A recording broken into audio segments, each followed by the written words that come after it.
All right, time for a little something we like to call First in Football, because the NFL never takes a week off. Ever. Let me start you off with Green Bay Packer wide receiver First in Football, saying, I don't really see what's the big difference between Aaron Rodgers and Jordan Love. Boy, there's some people that are happy to see Aaron Rodgers out of that locker room. Aaron was a really great quarterback, but I believe Jordan can do the same exact thing. So I don't see what the big difference is. Greg, you want to help him out with that? Yeah, what's the big difference? Greg. No, look. No. Greg. Listen. Greg. There definitely is a difference. Hands up. Big difference? Hands up. Go ahead. There's definitely a difference. Obviously, you're going from a Hall of Fame, first ballot Hall of Fame quarterback to a guy that's unproven.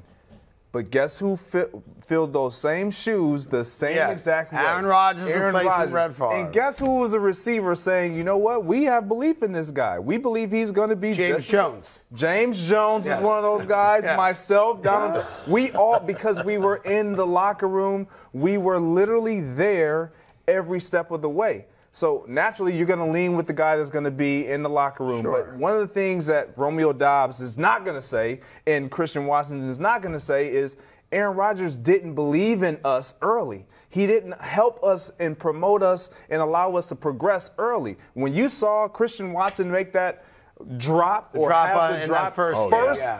first play of the game against the Minnesota Vikings last year, Aaron Rodgers never goes back to him. I truly believe if he goes back to Christian Watson in this game and then following, their season looks different. But they make the playoffs. They make the playoffs. But when you have struggles and you're young and you have a quarterback that's a little frustrated because he's dealing with young receivers and it's like, man, I got to bring these guys up to speed. This is what you get. You get quarterbacks leaving. You get receivers that feel like we could have been better, but it does also tell you that maybe no love lost between the young receiving crew and a veteran aging quarterback who's looking to get out the building. I'll tell you one last thing. Yeah. When you're a young receiver and you have a veteran quarterback, everything is your fault. Everything is your fault. We're watching the games as fans, and the quarterback could be dead wrong. I remember this happening to me. Brett Favre throws a pick six, and in the huddle against the Minnesota Vikings, and in the huddle, he tells me, just run the go. Now, it was a conversion route. I was supposed to run a hitch if the defender was off. If he presses up, I keep going. Brett in the huddle says, just go. He forgets. He tells me to just go. Throws a pick six. We lose. Everybody. Troy Aikman's in the booth. Yeah, young receiver. He has to know. He has to sit that. No, my quarterback told me that. But again. Now hold on a second. Now we're gonna play this out. Yes. Post-game press conference. Reporters at your locker. Does Greg Jennings say, Brett told me to run and go? No. You took it. You ate it. You slurped it up. We got to be on the same page. I just kind of ate it because I understood my position in that moment. And you want the ball again, and if you throw him under the bus, he's the kind of guy, as many quarterbacks are, where it's going to be like, you're wide open, hands are up, I'm wide open. And he's like, I think I can get the ball into Jones. I'm pretty sure. I know he's open, but he threw me under the bus at that press conference. In our film review the next day, he did say, I did tell Greg to keep going. But he didn't say it on the sideline to coaches. Or after the game. Right. He didn't eat it. Let me ask you a question, though. Isn't that Aaron's fault? Because if he had a relationship with Doubs in OTAs like he's doing now, maybe that would have helped out. Interesting. Is that interesting? I think that's interesting. I think you're also right. Time for second in football. Second football. We go to New England and third-year quarterback Mac Jones, who now has a new offensive coordinator, says he's going to, quote, do everything I can to earn the respect of everybody in this building, end of quote. Now, you only say that when you've lost the respect of everybody, or at least some people in that building. And maybe you lost the respect because your play went downhill after a playoff year one. Your touchdowns, you damn near cut in half. Interceptions were about the same. But you did not play great football. Now, it's easy for all of us to say, well, to be fair, young quarterback didn't have a great coach or coaches. Joe Judge was one of his coordinators. Now he's got a real offensive coordinator. but clearly there was some place, and maybe it's him yelling at the coordinator on the sideline, maybe it's a post-game press conference where people went and said, he ain't the guy. He's trying to earn that back. Yeah, that's understandable. And for me, when I look at guys, you can't always blame the coaches. Regardless, we knew going into this season or the last season that they didn't have a true offensive coordinator, a play caller. However, you are a professional football quarterback. Show me. Yeah. Show me. Take some of that ownership and take the next step. He did not take the next step. He threw turnovers. And wasn't it grand to watch him not take the next step? I'm just saying, on behalf of Miami fans, Bills fans, and Jets fans, didn't we all enjoy the fact that he regressed? And we're hoping that he regresses a little bit more. Dysfunction in New England is like candy to me. Oh, you're the wrong guy. Hold on a second. It's like candy to me. You must have a quarterback now. I got a quarterback now. Yeah, that's right. My quarterback does the same things Jordan Love does. Third in football, let's stay in the AFC East, as Miami Dolphin slow-armed quarterback Tua has decided that he's going to incorporate jiu-jitsu into his off-season training, not for what a lot of people might think, self-defense, not even for, limberness and stretching and whatnot. He wants to learn how to fall. Now, there's a lot of martial arts guys, I'm one of them, who does believe that there is an appropriate way to fall. Really? Yes. How do we fall? Can we I'm not going to do it here because the camera can't get me falling. What is the name of your fighting style one more time? Yeah. Look at that. Look at that. Oh, hey! That's a chubby Tim Hardaway. He's got me in a rear naked choke right there. Hey, watch where you're putting that right foot. I studied the Australian martial arts called Jing Fa Ta. Yeah. They do not teach us how to fall. No, of course They not. teach us how to make you fall. Exactly. That's a much different thing.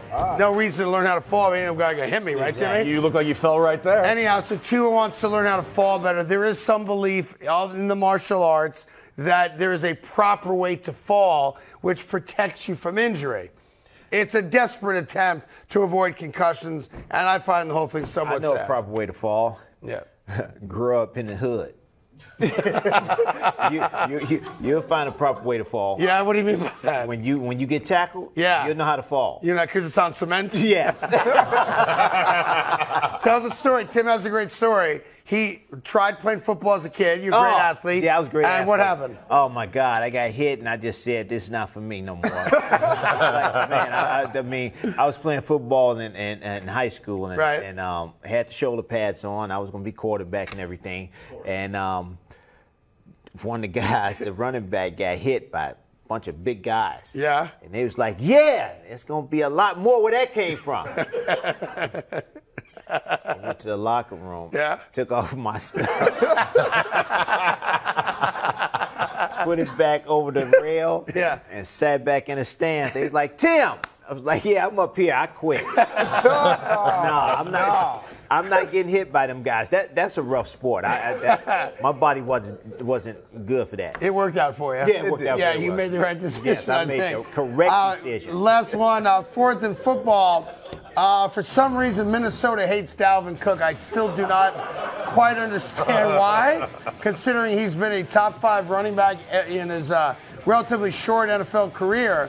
But now they're saying not only is Dalvin Cook going to be released, that there's a very good chance that Miami Dolphins might be front and center to pick him up. Your thoughts on that, Greg? Well, first off, you know Minnesota well. You live there. Yeah. What's the disconnect between the organization and Dalvin Cook? Well, I don't think there's a true disconnect. They just see that they have a guy, Matson, that can get the ball done as well, or run the ball with physicality.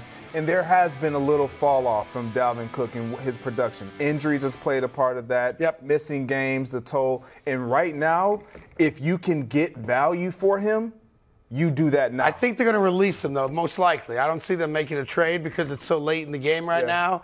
You're right. They are going to end up releasing them. But when you look at trying to pave the way for younger guys and allow them to have more spark, Dalvin Cook, he has looked different. Is he still an effective player? I believe so. But in that offense, he's not as effective. Maybe if you go to the Miami offense, which is predicated on the speed and everybody going down the field, a guy like Dalvin Cook has more room to run. Maybe it's rejuvenating for him too. No. We'll see. You still got to create some holes, and he's been one to run. You mentioned it. Yes. Running guys over. Yeah. You know, back in the day when we saw these guys, running backs that didn't get hurt, Walter Payton, Emmitt Smith, Earl Campbell, they had some big shoulder pads. Yes. They had some big, what you call them? Thigh pads. And these guys got less, they was less injured. But these guys now, they wear these smaller shoulder pads and don't have no thigh pads. Because it's all about the look. It's all about the look now. That. Yes. With guys who are durable. Adrian Peterson was one of those guys. To your point, yes, that too, he wore everything that he possibly could to protect himself because he was a physical runner. That's not what happens. Dalvin Cook is a physical runner. And I think he needs some physical shoulder pads and thigh pads so he can be durable. You want him to be more durable with bigger shoulder pads. Well, Emmitt Smith was. Yeah, you're just thinking back to your one carry in high school. No. I'm totally different from them guys. Totally different. Dude, listen, here's the problem. Like, you're better off financially and career length, longevity being a slot receiver than being a running back these days. You are. Like, running backs are not getting paid. Christian McCaffrey is the highest paid running back in the league. And, he makes a lot of money, $15-16 million a year. He's been injured every year of his career except for this last one after the trade to San Francisco where he did play every single week. But, if I'm a team and I'm looking at a potentially big number attached to a running back and I've got a younger running back on a rookie deal and I'm going to get pretty much the same productivity out of that guy, listen, and just to make the point further than that, you've got the two best running backs, most likely in most people's list, in the NFL, in Josh Jacobs in Las Vegas and Saquon Barkley in New York. Neither one of those guys got contracts. Correct. They both got the tag. Yes, they both are going to get $10.1 million this year unless they sign a 2 or 3 year deal. And that's what they're looking at. In the reality, you just mentioned something about Christian McCaffrey that I don't think a lot of people truly understand. He's a running back, but he also is a wide receiver. Right. Like, he's a 50-plus catch guy. You can literally split him out. I'm not talking about out of the backfield making catches. I'm talking about you can split him out and he can run the route tree. Like, you can't do that with a lot of running backs, which is why you can pay him like that because he can provide so much more than most running backs. It's also the deal he got in Carolina when he was clearly the focal point of everything they did. Now, in San Francisco, he's not. He's a big part of what they do, but he's not the only guy on that team that can dominate a game on offense. But, like, if you're a running back, you have to understand your lot in life. You're not making $40 million a year. You're not getting a 5-year, $130 million contract. You're getting a 3-year deal. You might get $15 million guaranteed, $20 million guaranteed, but your life is not long in the NFL. No, that shelf life, it wears really quick. You get old really quick because of the level of wear and tear and because you can just find younger guys that you don't have to pay later rounds in the draft. Free agency, guys are always hungry to run the ball and be fresher. Hey there, thank you so much for watching The Carton Show. You can subscribe right here to get all the latest bits and segments from the show. And by the way, while you're at it, we have a lot of great shows on FS1, so check them out too.